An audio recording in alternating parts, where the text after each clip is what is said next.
മലബാർ സഭയിൽ വിവാഹ അവസരത്തിൽ വരൻ കഴുത്തിലണിയുന്ന വലിയ സ്ലീവാമാലയാണ് മണവാള സ്ലീവ.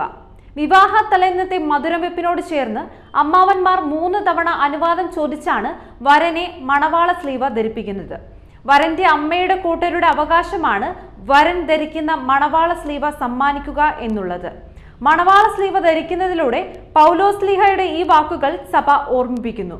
ഭർത്താക്കന്മാരെ മിശിഹാ സഭയെ സ്നേഹിക്കുകയും അവളെ വിശുദ്ധീകരിക്കാനും വേണ്ടി തന്നെ സമർപ്പിക്കുകയും ചെയ്തതുപോലെ നിങ്ങളും ഭാര്യമാരെ സ്നേഹിക്കണം. വരനെ മണവാള സ്ലീവ അമ്മാവന്മാർ ധരിപ്പിച്ചതിനു ശേഷം അപ്പന്റെ അനുഗ്രഹത്തിനായി മുട്ടുകുത്തുന്നു. തുടർന്ന് അപ്പൻ ഇങ്ങനെ ആശീർവദിക്കുന്നു: നമ്മുടെ പൂർവ്വപിതാവായ അബ്രാഹം ഇസ്ഹാക്കിനും, ഇസ്ഹാക്ക് യാക്കോബിനും, യാക്കോബ് 12 മക്കൾക്കും, അതുവഴി എന്റെ പൂർവികർക്കും അവരിലൂടെ എനിക്ക് ലഭിച്ച അനുഗ്രഹം ഇതാ ഞാൻ നിനക്ക് നൽകുന്നു. സീറോ മലബാർ സഭയിൽ നിന്ന് മണവാള സ്ലീവ അപ്രത്യക്ഷമാകാൻ തുടങ്ങിയിട്ട് അധികം നാൾ ആയിട്ടില്ല. കാരണം പാലാരൂപതയുടെ പ്രഥമ മെത്രാൻ മാർ സെബാസ്റ്റ്യൻ വൈലിൽ പിതാവിന്റെ ആത്മകഥയിൽ തന്റെ ജ്യേഷ്ഠ സഹോദരന്റെ വിവാഹത്തിന് സുറിയാനി കത്തോലിക്കരുടെ പതിവനുസരിച്ച് മെത്രാൻ കുരിശ് അഥവാ മണവാള സ്ലീവ ധരിച്ച് പള്ളിയിൽ പോയതിനെ കുറിച്ച് വിവരിക്കുന്നുണ്ട്. സീറോ മലബാർ സഭയിലെ വരന്റെ വിവാഹ വസ്ത്രത്തിന് അവിഭാജ്യ ഘടകമാണ് മണവാള സ്ലീവ.